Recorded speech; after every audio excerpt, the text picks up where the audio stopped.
Good evening, ladies and gentlemen, boys and girls. If you could hear an absolute racket during the intro, that was not me, that was Mike. I think he did unmute himself whilst the intro was still playing, but it's all good. How are we, boys? First of all, come to Paddy. How are you, mate? Flying, lads. I mean, as long as the Reds are winning and winning in the fashion that we did, man's happy, always happy. There we are. There we are. And Mike, you're back once Yeah, again. apologies for the How racket, is it? lads. No, it's so Yeah, good. Don't worry. yeah, all good, brother, all good. Yeah, same as Paddy. You know, if things are going well with the Reds, normally things are going well with me. So, good place to be in right now.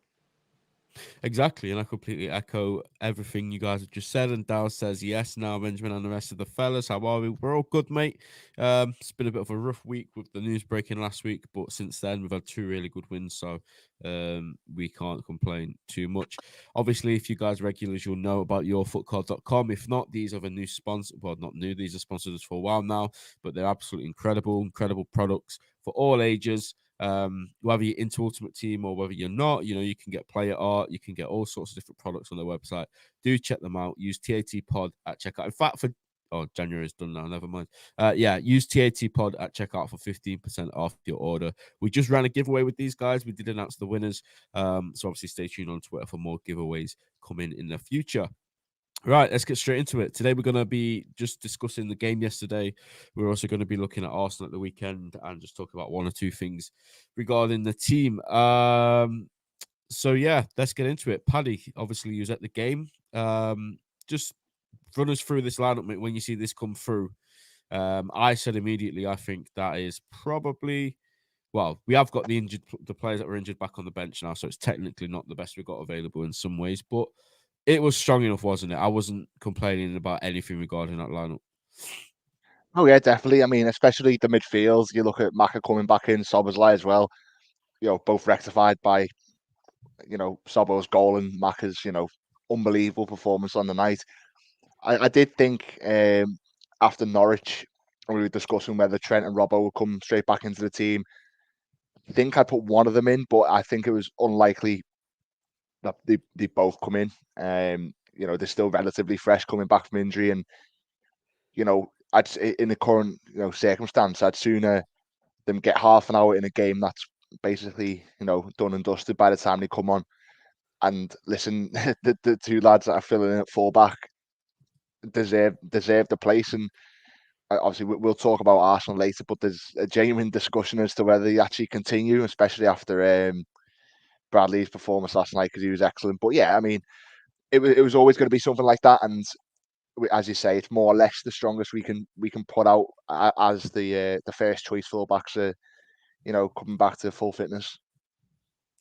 Yeah, absolutely. And I think, Mike, obviously we'll get into Conor Bradley's performance in a bit more depth, but I think I remember saying, Bradley's done amazing so far.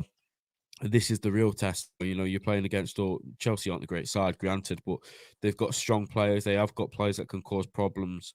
So this is the real test, and that's the only one I got wrong, I believe. I think I said every other position was correct, and I thought Trent was going to come back in. He didn't come back in, and as much as I love Trent Alexander-Arnold, we've not actually missed him since he's been injured, have we, mate?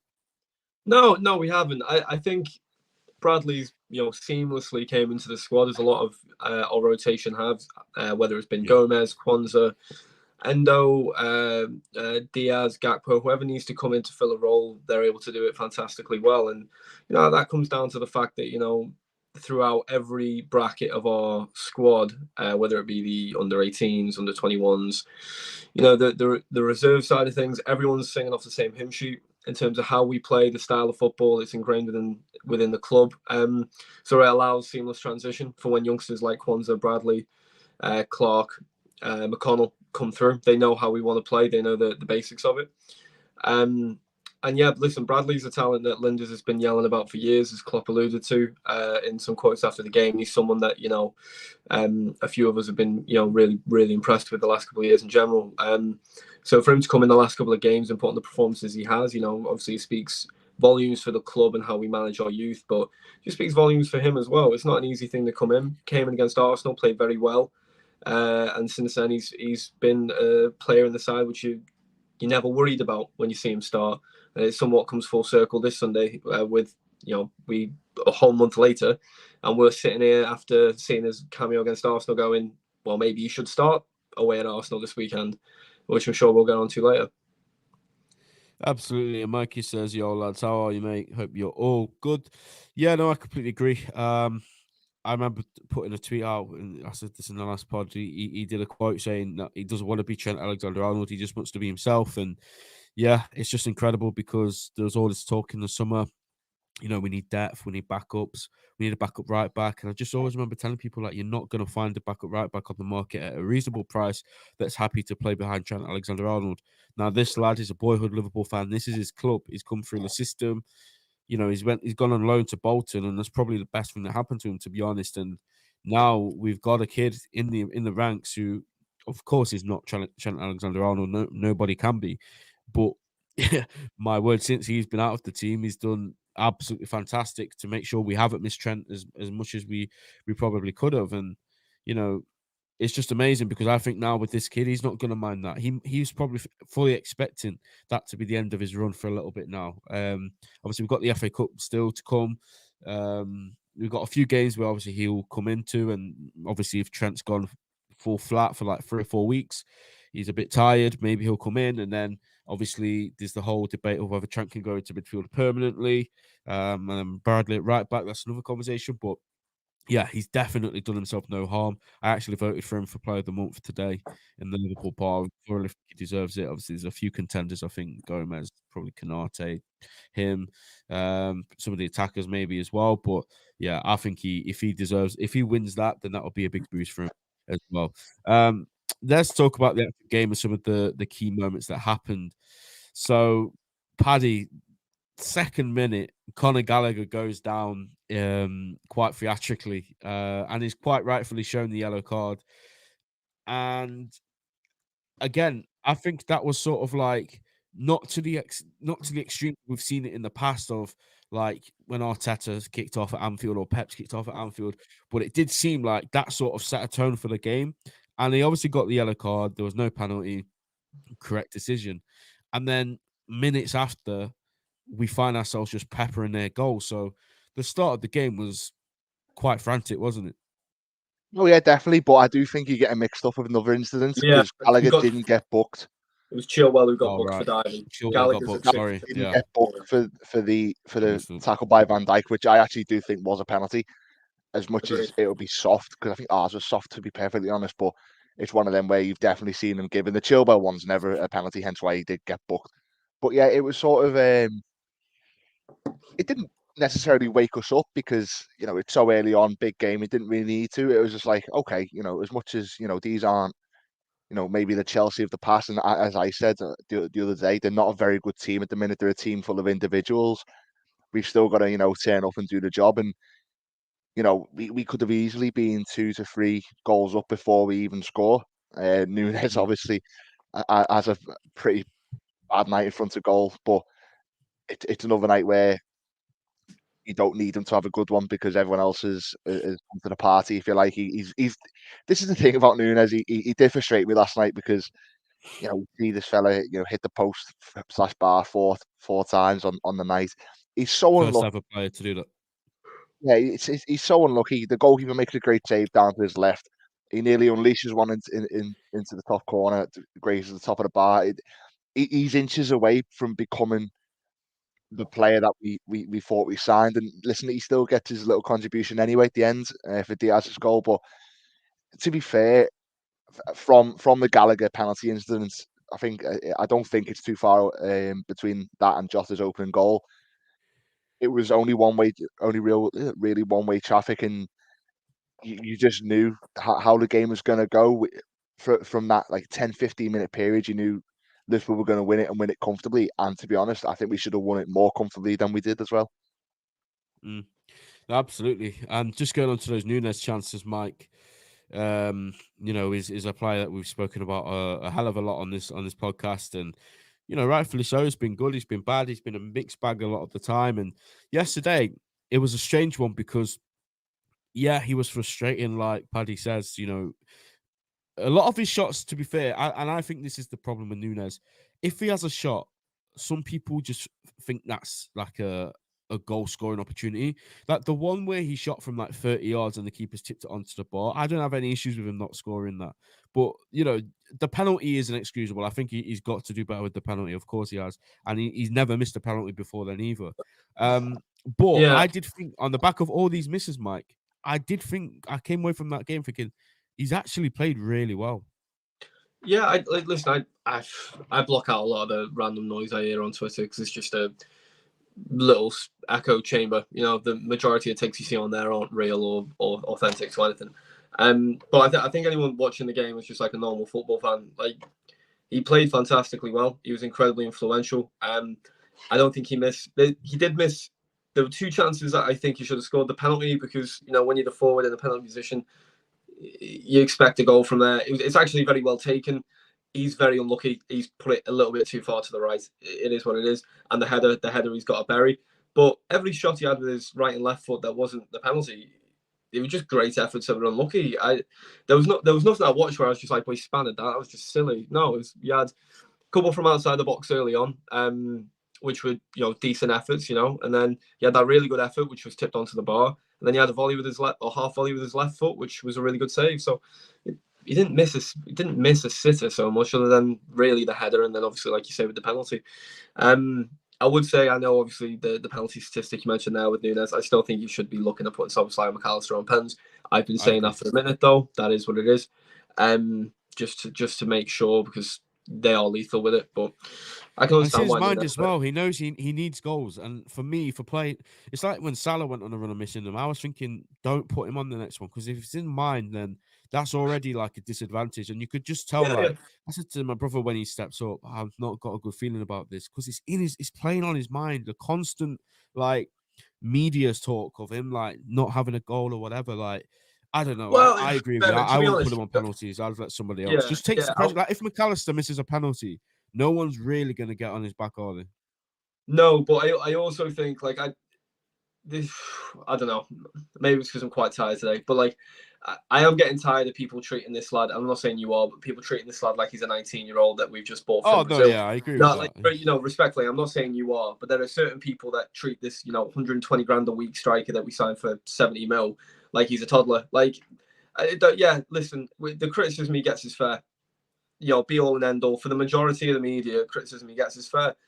He can't hit a barn door some days. He's fantastically influential. I think the majority of pundits or people that are commenting on the game all say the same thing, which is very, very influential forward, very impactful in games. If he could finish a bit better, my word, was striker. I don't think the majority of footballers, or at least I would like to think, don't listen to you know, people on Twitter with football players and their Avi that are 14-year-olds yelling abuse. I like to think they understand that, you know, that their view of the game and his view of the game are very different. So I think the criticism he gets from the media for the most part is fair now. It was over the top last season. This season, I think it's been relatively fair, and, you know, I'm open to push back on that. Yeah, no, I agree completely. I know what you're saying about the 19-year-old comparison, and I completely understand it, and I know everyone, you know, I can be guilty of that, but I do feel like because right, let me put this correctly. I don't want to offend anyone. Liverpool fans that do go to the matches and Liverpool fans online a lot of the time are two very different sorts of fans. Like we can all Right. probably agree, right? So I think the ones that go to the game, when they see like the majority, not majority, but a lot of people online are getting on the players' backs, it's their job. It's now their responsibility to make sure that doesn't translate into the stadium. Same thing happened with Adam, and I always make this comparison. When he left, he said when he went on social media, the fans were always blaming him when it went wrong. When he was around, everyone was singing his name. So there's quite a confusion there. And I think that's why everyone's so quick for when Nunes flipping wins a corner, like everyone starts chanting his name, just to show him that we're not all like that. We're not all these idiots that, you know, think you're not good enough or get on your back. But on the other side, he does have to score more goals. No one can deny that. But yeah, that's just my opinion as to why. But he had a great performance. Away from that, because we've all heard that conversation there. On his performance, it was a great performance, I thought. Yeah, no, absolutely. Absolutely. The goal then, Paddy, the first goal. Connor Bradley running down the right hand side again. It's like deja vu because we spoke about this last time. It's quite a simple assist this time, and I'm glad that he got it, to be fair, because it did take a couple of ricochets off the defenders. So I thought, you know what, they're probably going to be idiots and take that away from him, but they didn't. And Jota, the Slotter, as he's known as, slots it in on his left foot. And my word, Diogo Jota, since he's been back, mate, he's been absolutely sensational, hasn't he? Oh, I mean, yeah, like as you said about the player of the month, he was my vote. He's been absolutely fantastic this month, to be honest. And it really typifies him as a player. You know, he's not. I'm not going to say he doesn't press, but there are certainly people who probably press better than him. But he never really, he never gives up. He's dogged. He'll get the lucky bounce because of where he's in and because of what he tries. Like he has no real right to beat, you know, to Thiago Silva, and to a lesser extent, I think it was is it Disasi who played alongside Silva Yeah, last Disasi, night yeah. with Paddy Shield. He was awful as well, but still, yeah, he had no real right to beat him, beat the pair of them. And as you say, there's a couple of ricochets, but once he gets beyond the two, there's no doubt. And as I said after Norwich, you put in front of goal, whether it's, you know, bouncing as it was against Norwich, or last night where you've got a split second to you know, put it one way or the other. There's no one I back more. Maybe in the league at this point, to be honest, in terms of out and out finishing. Haaland's obviously going to come back and you know, do his thing, because that's what he does. But the longer Jota can continue to be this, in my opinion, vastly underrated striker, it just bodes well for Liverpool, because ever since Mo Salah went to AFCON, as you said about Trent, we haven't really missed him, and that's not something I don't think we could have said in the past. You go back to 2016 when Mane went, and literally the whole season fell off the edge of a cliff and died. And he comes back, scores 2 against Spurs, and you know, everything's hunky dory again. But Yeah. it's been really, really good to see Jota finally get a run of games, because I feel like that's important for him. Sometimes you see it to a certain degree with Gakpo at the minute as well, coming in the team, out of the team, and you know, it ruins a player's rhythm. So yeah, you know, he's boss, love him, and yeah, as you say, Bradley gets the assist in a very similar move to the one he got for Nunes against Norwich. Mm. Yep, yeah, spot on.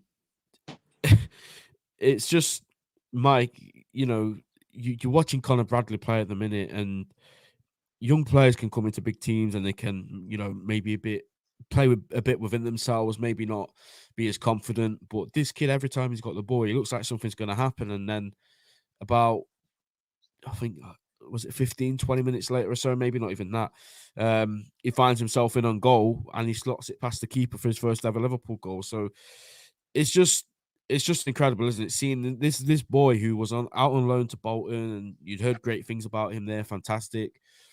But now he's come to Liverpool. He's been given the chance to do it in the first team. We're seeing him get assists. We saw him get his first goal.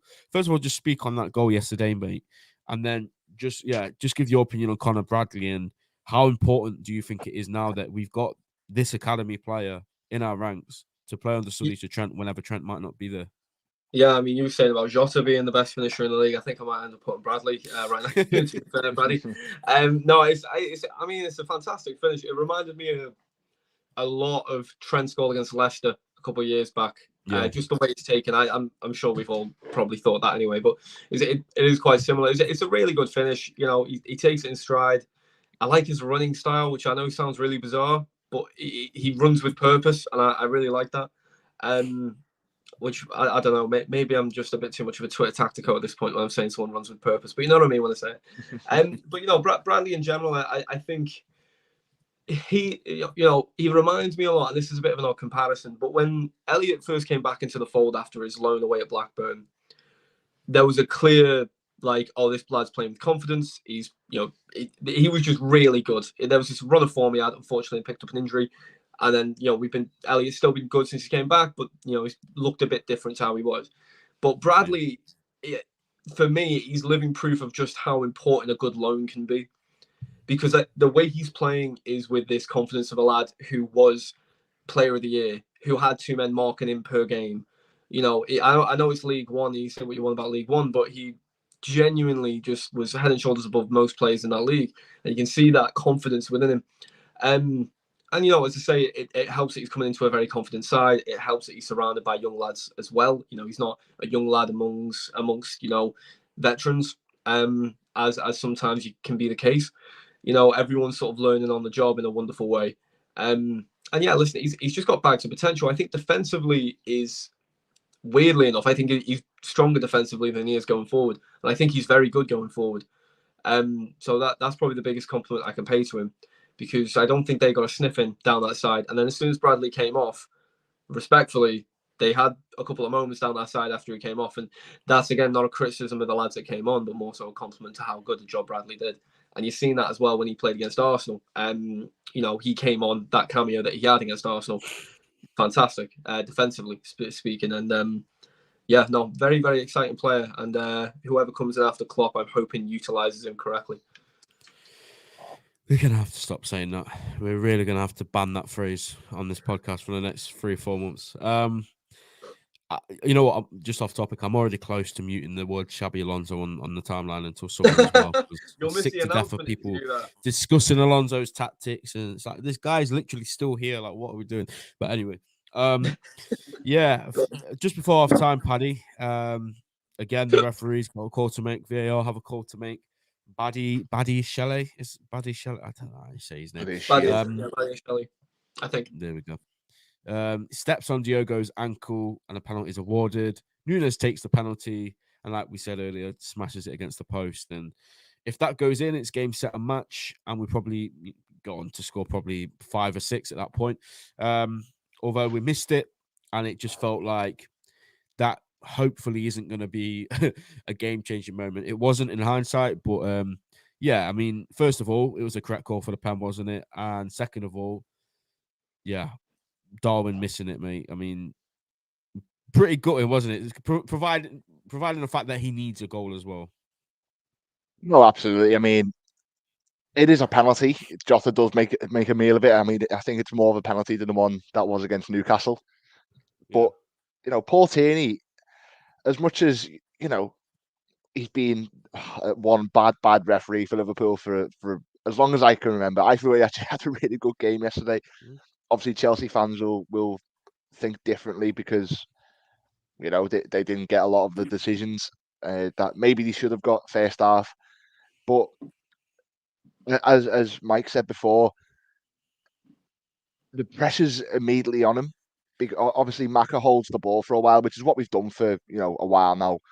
Even when Mo's taking it, Mo's going to take it, but the other fella, whoever it may be, holds the ball, and he gives it to Nunes, and the fella next to me said, "Oh, I want Nunes to take it." I was like, I don't, because it's one of them things, and it's becoming quite obvious with Nunes is when he has to think about something, he overthinks it. Because his instincts as a out and out striker are very good. As I said before, the one that hits the post early doors, the one that hits the bar, instinctive efforts, has a split second to think about it. Whereas, VAR, I believe, checked the penalty. I can't quite remember. So he knows he's taking the penalty, and he knows he's stepping up to basically kill the game before half time. So it just lends it to that argument. And obviously, it's great. It didn't matter in the end, but it would have been nice to have him on the score sheet to, say, he missed all his chances, but he still got his goal. I'm at the point where you do stick Maka on penalties when he's playing, or Szoboszlai, but he definitely takes Szoboszlai off corners because he can't take one to save his life. Oh, those corners were bloody awful. They were bloody awful. Right. I know he got an assist from one against Norwich, but Jesus Christ, that was painful last night. But listen, penalty's a penalty, and it didn't cost us in the end, so there's no real complaints. It just would have been nice for the game to be done at half time. Could I say something on that Tierney performance as well? When I talk about, it's not corruption, it's just incompetence. That was it. Because I don't think it was a good performance. I just think it was a performance that favoured us. Because if I'm a Chelsea fan, or if those decisions were against us, my God, we would be sitting here for an hour talking about corruption.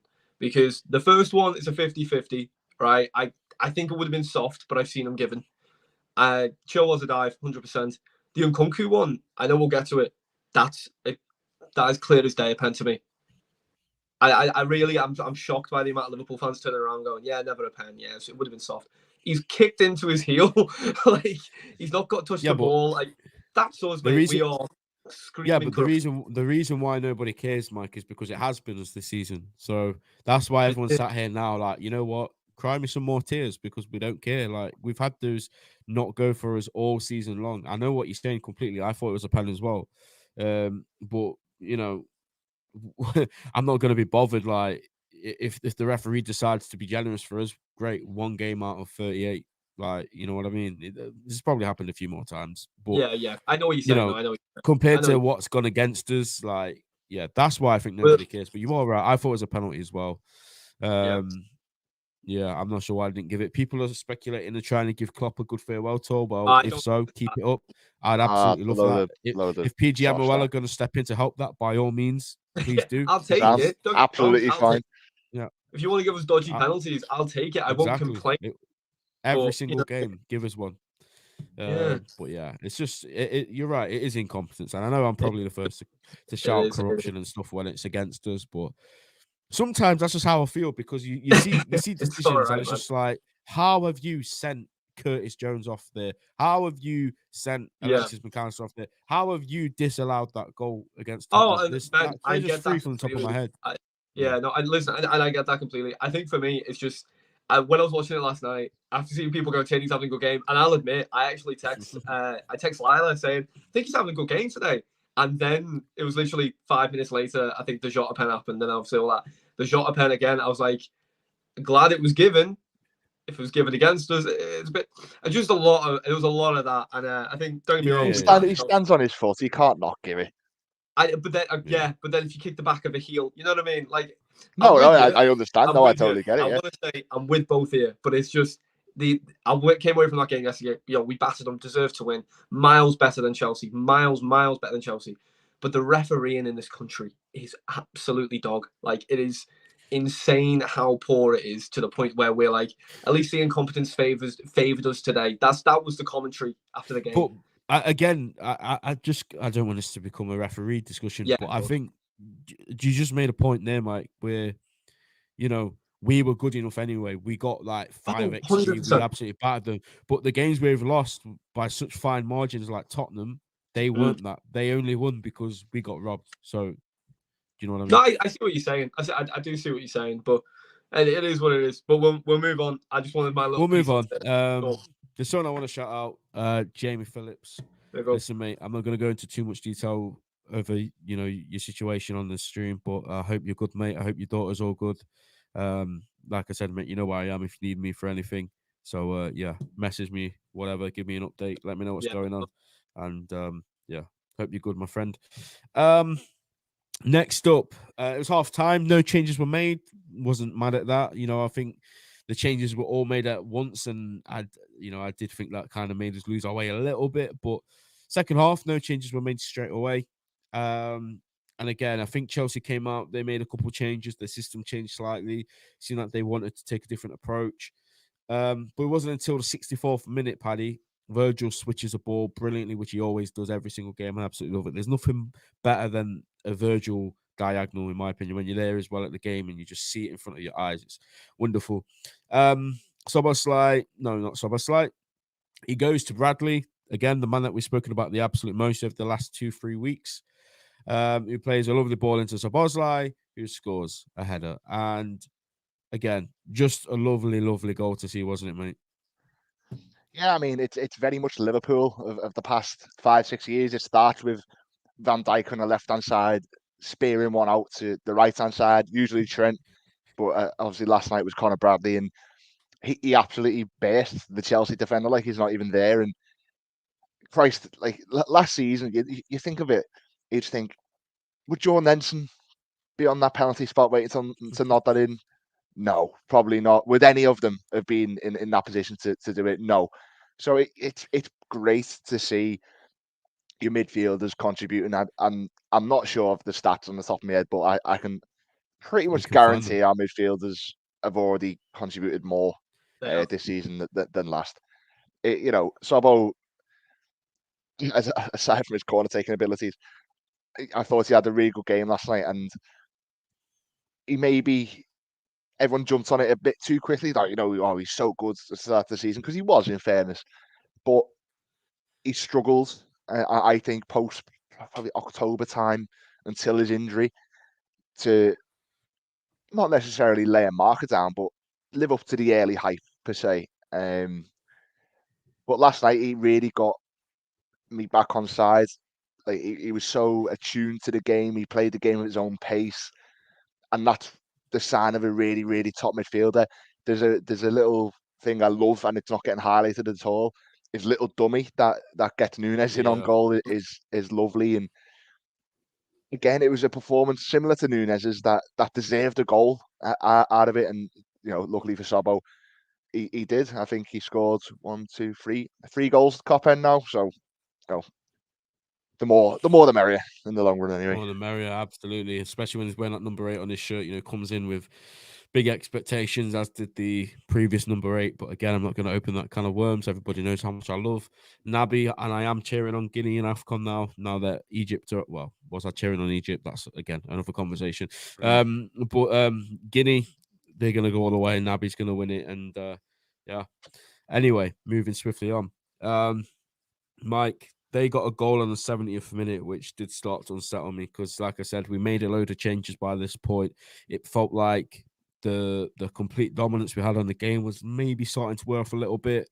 And like you said, I agree with you. I think when you made those changes down the right-hand side, Harvey Elliott came on and Trent came on. It just seemed like we lost a bit of control in the game.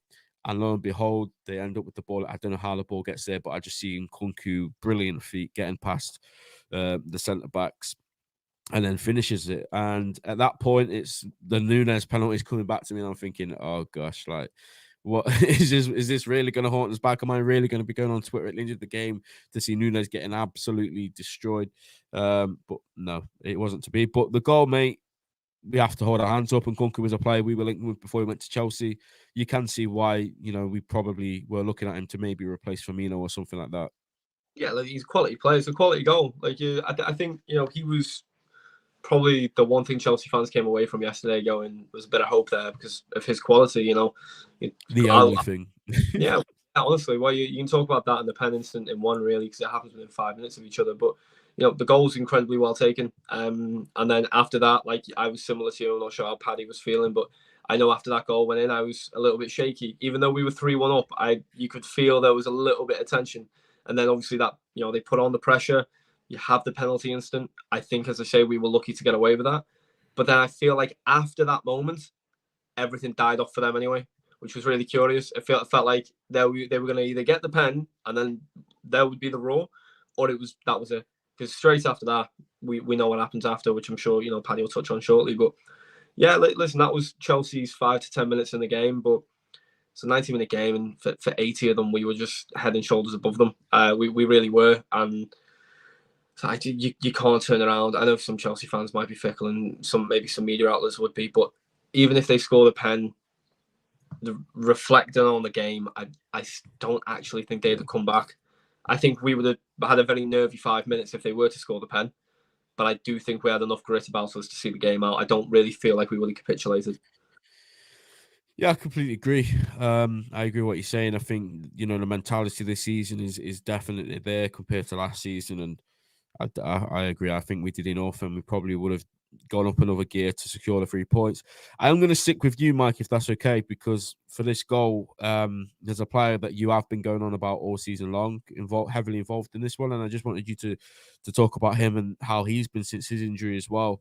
So obviously, I'm talking about Alexis McAllister plays the ball Unbelievable into Darwin Nunes, who, this is what we talk about Nunes, isn't it? He might miss 100 chances in a game, but he's still effective and he's still contributing, which for me is absolutely sound as long as he's doing that. Plays an amazing ball across to Diaz, who puts it in the back of the net. Touch on McAllister first before you get on the goal, because I know he's a player that even when maybe I said, you know what, he's not fully settled yet, and I think he's going to come good, and he will come good, and he has come good. You was even saying like how good he's been and how he's been the best signing of the summer for us. when a lot of people were, saying, okay, he's not there yet. So yeah, it's on him at the minute, mate. It's my one bit of point scoring I will do shamelessly. Yeah, listen, I still stand on what I was saying at the start of the season. I do think he's our best signing in the summer, like by a mile, and I genuinely think he might be probably our best signing since an Alisson Van Dijk kind of level. I really do believe that, because of just how integral he is and what he does. In terms of what he did with Argentina, I think a lot of people seen how he was utilized with Argentina in the World Cup, where after a couple of games he was moved into this almost 10 role. And I understand why a lot of fans were almost expecting him to play high up. I was originally, I think, Ben, if you remember the spaces and the conversations we had, I was expecting him to play the right or left-hand side. I wasn't expecting him to play as a 6. But since he was moved to the 6, it all makes sense. I really don't think we need to sign a 6, as I've seen some people call out for. I think him and Endo are the two you need, because he's got everything you could possibly want. He's got the passing range that any midfielder could dream of. Skillful, incredible under a press. He's impossible to get the ball off. And I tell you what, he puts the tackle in like you wouldn't believe. He is so tenacious to get the ball back. And the aggression in his game has only developed the longer he's played the role. Which I think is now why people are seeing him in that sense. He dictates the whole game for us now. I think Endo was brilliant when he came in. Endo came in and played fantastic, didn't miss a beat, great. But McAllister is a different level of player. Yeah, and I'm only going to say this just because it sounds good in a sentence. I'm not sure whether I actually back it, but I think I'm saying that out loud because I thought about it. I'm like, maybe I back it, maybe I don't. He is what we thought Thiago was when we signed him. Valid point. Wow. I think that yeah. I said to my dad last night, he reminds me of Thiago, not in the way of, Thiago's an unbelievable player, of course he is, but Mac is like, his passing is deceivingly, it's unbelievable. Like he has that Thiago round the corner pass in his locker, and he's got the legs that Thiago doesn't. And if he can become as an overall player anywhere near Thiago, we've got a top player in our hands. Yeah, he dictates games. Like McAllister dictates the tempo of games. I think when we brought Thiago in, we wanted a player, and Thiago did do this in times and still potentially can do it before the end of the year. He can dictate the tempo of a game. He can completely control the game from his position. That's what we wanted when we bought Thiago, this incredible player. McAllister is able to do that on a consistent basis, and he's 6 years younger, and he's not injury prone. That's what I mean, I suppose, when I'm saying that.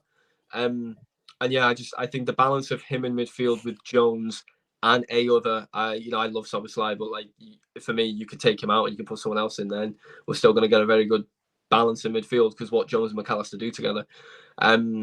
Yeah, just absolutely stunning. But to that goal anyway, the pass he plays is sensational, but Núñez still has a lot to do, and he does really, really well. He outmuscles Thiago Silva, not an easy task. Weak of foot, plays a absolutely perfectly timed ball, and Diaz, fair play, make sure he gets there to tap it in. It's another goal contribution for Núñez, and he's continuing to have a very good season. Yeah, just before I go to Paddy, I want to just chime in on that the number 6 thing as well. I was getting a lot of stick in the summer because people were saying about João Palhinhas and people that were like, they look like a modern 6. So with that, I mean they're 6'2" or they're tall, they're strong. And it was just evident to me when we signed Szoboszlai, we signed Gravenberch, we signed McAllister.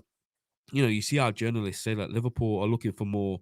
I think the word they used was combative midfielders, more like jack of all trades kind of thing, like you say, Mike. And it was clear to me that that's the direction that this going in, rather than somebody like Fabinho, who the best DM I've probably seen at Liverpool in his prime. They're just going for some midfielders now that if you've got 60-70% of possession, they can offer a lot more, which like Paddy says, McAllister's passing abilities, technical abilities, dribbling, all of those things is just more useful to me than having somebody that's 6'2", strong, that might not be as good on the ball. Granted, the defensive aspects of the number 6 role are still incredibly important, and McAllister does have those. But Paddy, do you agree with that? Because there's still, even like up until the last month or so, until people have basically slammed it down that we aren't going to sign anyone in January, people were still saying, "Oh, we still need to go and get a six. We still need like a more natural six." Where are you with that sort of conversation? See, I'm at where what I'm seeing, and what I see is Liverpool don't need that destroyer at all. To be honest, there will of course be games where you know we do get overrun, and the question will get raised again, as it always will do. But people have a short memory. Fabinho wasn't necessarily the Fernandinho of snide little fouls here and there. He was always sort of a quarterback, in my opinion, but he did have a good tackle on him because to play in a position you have to. What Maka has that maybe Fabinho didn't to a certain level is he's got a very good knack of just getting in the way of things, and that just comes with game intelligence and all that. Endo is how do you put it?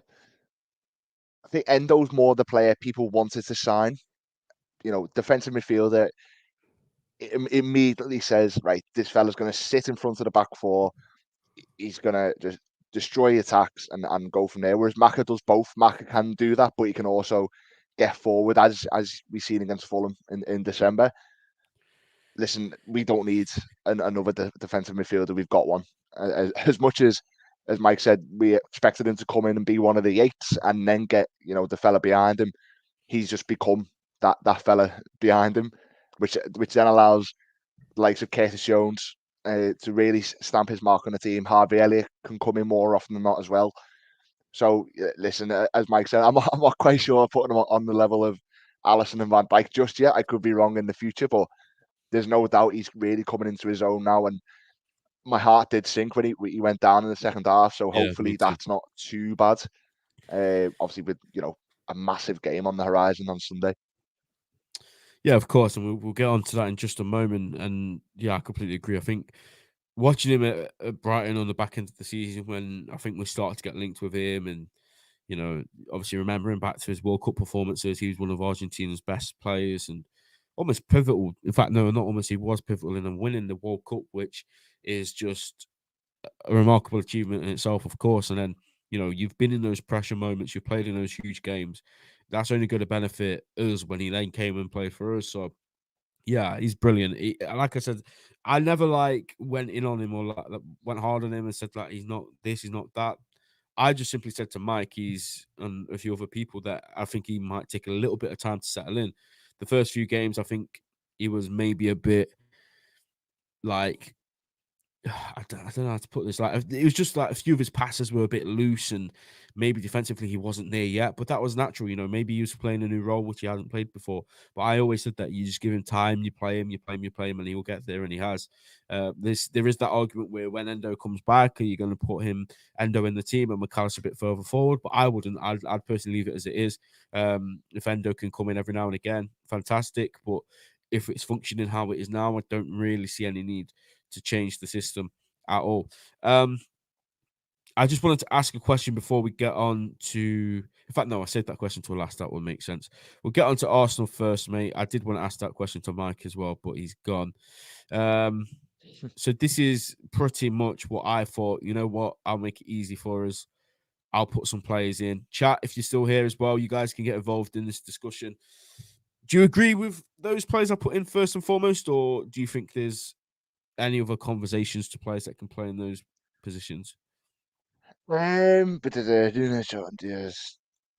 no, no, not really, not at the minute. And I feel bad on Cody Gakpo because when he's come in, often than not, he's done a really good job, but he seems to be fourth choice at the minute in time, especially with Diaz and his little re-emergence of form, which he's currently in, which is great. He's looking more like the person he was pre the injury, which is unbelievable because when he come in, he set the world on fire and nearly propelled us to eternal glory.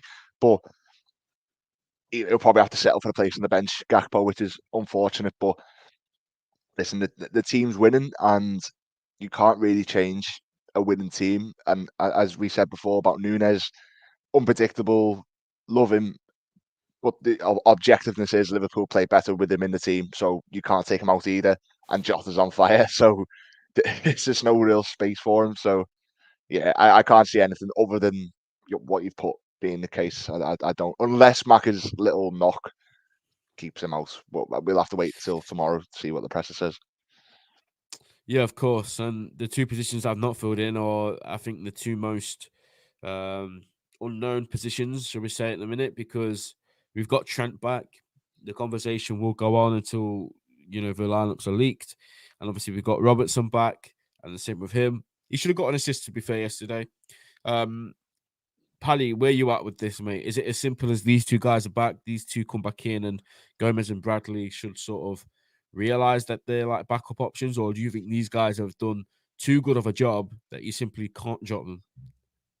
I think it's the case for the left back. As much as Joe Gomez has been absolutely fantastic, being a right-footed left back limits Liverpool to a certain degree. To have Robbo back in as the out and out, left-footed left back and bomb forward as he's done for years, and as he said, rightly should have got an assist last night. It opens up another avenue that we haven't had really since Simicas's injury, because he was doing a decent enough job as well. In fairness to him, the right back's really, really interesting though. I don't see how you can drop Connor Bradley because of not just because of last night, because of the run of form he's in. He come on against these in the FA Cup, and immediately Martinelli was shut out the game. That was obviously because Trent was playing with his injury, so there is that caveat. My spidey sense would probably say Trent comes back in because of course he does. It's just really, really harsh for Connor Bradley. And I know we don't want to get drawn into, next season and whatever with the new potential manager and all of that. If it is Chabby, you maybe have Trent playing further up with Connor Bradley in the team. We don't know. I feel horrendous for him, but listen, sentimentality, we can't have it. We've got a big game to win in the context of the season, and I think if you can play your strongest team, well, strongest available, I think you've got to. It's just harsh on the two that drop out. I completely agree. I think I made this comparison before. I can't remember if it's on the last pod we did or not, but you look at Stefan Bajcetic last season, and he did become one of the best players when he came in, so he was undroppable. Similar to Bradley now, but I think we did go slightly wrong with maybe overplaying him and overusing him now. I know Bradley's only played 4 or 5 games, but I think this could be a good time for him to maybe come out because you've had a good run, you've had a good taste for it in the first team. We got Trent Alexander-Arnold back now, and if Liverpool want to win titles, I'm sorry, but Trent has to be on the pitch in some capacity. It's no secret that he is my favorite player, but that's not the reason why I'm saying this. He is our most influential player. He's the one that can dictate a game. He's the one that can decide how a game can result in just literally a blink of an eye. No one can pass the ball like Trent. Nobody can, like I say, set the tempo like Trent. He's ridiculous. And, I said earlier, we haven't missed him. And in terms of like goals and assists and, Bradley being incredible at right back, we didn't miss him in that sense. But maybe had we had him alongside Bradley in like midfield roles or whatever, some of those wins may have been even been bigger wins. And I can't see a world where if Trent is fit, we go to the Emirates and he doesn't play. I can't see it. Some people like Dow's are saying maybe put Trent in midfield. Fine, but then what do you do with those 3 midfielders? Because McAllister has been unreal. Jones, we don't need to talk about how good he's been anymore. And Szoboszlai probably has to start as well. So it's an interesting one. It's a headache for the manager, of course. He will probably make the right decision because he's been incredible at that this season. A lot of people have questioned him in the past over his, decisions and his lineups and his in-game management, as they like to say. But I think this season he's got pretty much every game spot on in terms of what he's wanted to go with. So, yeah, I can't help but think if Trent Alexander-Arnold is fit, then he's going to start, as the vice captain in a title race. I can't see a 20-year-old lad who's in good form keeping him out of the team. Against Arsenal, no way. I can't see. I could be completely wrong, and Klopp can just say, you know what, Trent, you've got to fight for your spot back. I personally just don't see it. Who knows? Who knows what Klopp's going to do? Some boy says Trent right back, Gomez left back. Again, Paddy said it could go either way, for any of the fullbacks. This is just what we would probably go with. But what I would say is looking at that team on paper there, Team. that is some team, isn't it, Paddy? And the question I was alluding to earlier, which we will finish on, I wanted to get Mike's question, Mike's opinion on this, because I've been asking him week in, week out.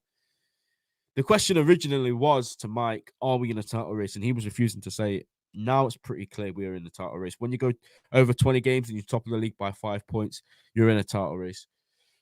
Paddy, if we win this game on Sunday, is it time to obviously not start singing the song? You don't do any of that nonsense until there's like 5 games left. But is it seriously, genuinely time for all of us to start thinking this is on and this is probably going to happen?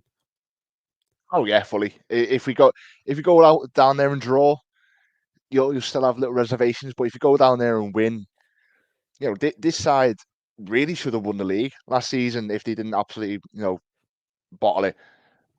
It's a really tough place to go. Listen, if they could have a fella who put the ball in the net, we'd have been 4-0 down after 15 minutes in the FA Cup. Yeah. But still, if you know what strikes me, in 2022 we played Arsenal. I can't for the life of me remember when it was in the league. Obviously, we beat them in the semi-final. I don't think it was too long after we played them in the league, and it was after we really were just starting to, go through the gears and start gaining on City, and everyone, Sky was saying, etc., etc., etc. If Liverpool can win here, then they can go on and win the league. It's the same thing this time around. If we can go to the Emirates and win, as much as City will have 2 games in hand that come full time on Sunday, because obviously they play Brentford on Monday, it puts the pressure on. Obviously, De Bruyne has come back, unbelievable. Haaland will be back in, so obviously you expect City to do the job, but the amount of pressure we can put on them at any point is great. They'll be looking at this game thinking, okay, they can drop points in and we win our 2 games in hand, and that's it. It's in our hands. I think Liverpool will win on Sunday. I think it will be. I'll probably go 2-0. The same as the FA Cup. And yeah, why not dream? Why can't we dream at this point? It's not like we're in the middle of October. The New Year's ticked. We're top of the league, playing really good football, the best maybe since the title winning season. Maybe, I don't know. So big game. It's what we're all in it for, and hopefully, they get the job done. Really. Yeah, absolutely. Couldn't agree more, mate. I said, we get these 2 wins. I said this a while back. I was looking at this run of games, and we get these 2 wins coming up. Obviously, we've got one of them already. Absolutely amazing. The next one is obviously going to be tougher, of course, going away to Arsenal. It's never, we sometimes make it look easy, but it shouldn't be easy going there. They are a good team, whether people like to admit it or not. And it shouldn't be straightforward. So look at these fixtures. We've got Arsenal away, and then we've got Burnley at home, Brentford away, Luton at home, and then the final, then the FA Cup, and Forest at home up until Man City. So I'm looking at those fixtures thinking, if we win this game against Arsenal, and this is what I've been looking at this whole time, when I've been telling Mike, when I've been telling people like this, something could be brewing here. I've been looking at these 2 games. I thought, obviously, they're very difficult games. But then that run up until you play Man City is very, very favourable. Obviously, take away the cup games. The final, of course, massive, massive game. Would go full strength in that one. The FA Cup one would be the Harvey Elliots and people like that of this world. Those games are leading up to that City game. If we go on a run there and then we've got City at Anfield,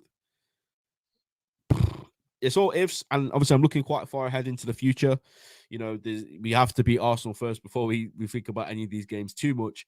But I can't help but think if we get this win, nobody's going to stop us in this little run here up until this game against City. And then look after that, there's 3 more favourable games.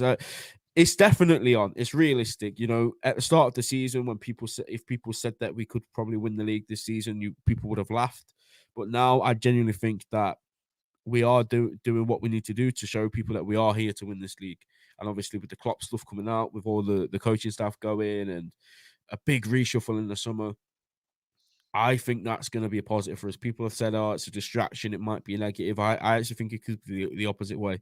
I actually think this team's going to go to another gear and another dimension now. I really do. And, you know, you already see people like Kanate coming out saying, I'm going to fight for this manager now with all my life and things like that. I just can't help but get excited now when I think of this team. Sad at the same time because every single game that comes now is a game closer to it all ending and a new chapter beginning.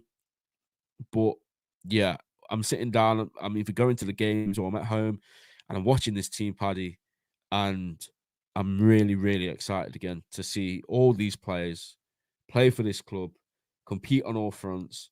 And I really do believe that, okay, might not be the Premier League, whatever. It could be, might not be. But I think something special is happening at the end of the season. We will be walking away from it very happy.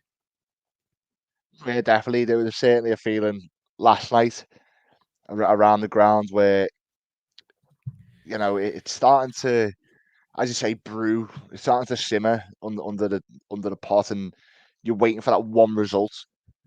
That you know what? In my opinion, I still don't think the rest of the league are taking notice, which is absolutely fine. But that could change on Sunday. Say if you go down there and win, that will, you know, that will make people take notice. And you know, it's great. It's great. Like what difference a year makes. Like Yeah. this time last season was, you know, it was very ultimately depressing, to be honest. But yeah, it's been wonderful this season. We're so far ahead from where anyone expected us to be. It's just whether, you know, we can carry on and do the business, which, you know, they could use the Klopp stuff to really, you know, hammer it home and fight and drive for it. So hopefully they do, and hopefully we can get 3 points on Sunday and just go from there. Yeah, anything's possible. Anything's possible. Absolutely. And guys, that's all we've got time for now, but please make sure you smash the like button, subscribe to the channel, because we will be here, whether it be Sunday night or Monday. We still need to work that out. We will be here to discuss that game.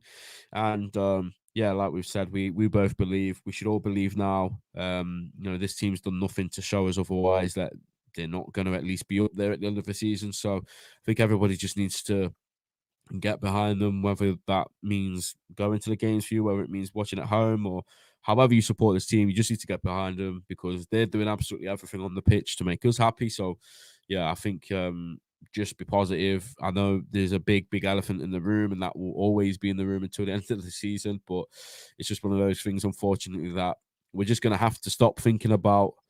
And then when it comes, it comes. But like all the players have said, or the coaches have said, there's nothing stopping us from making this the most special season under Jurgen Klopp, and at the end of it, having a big parade and a big sort of send off for the legendary manager, which is Jurgen Klopp. So, guys, thank you for tuning in. If you made it to this point, smash the like button, subscribe to the channel, and we'll see you next time. Take care.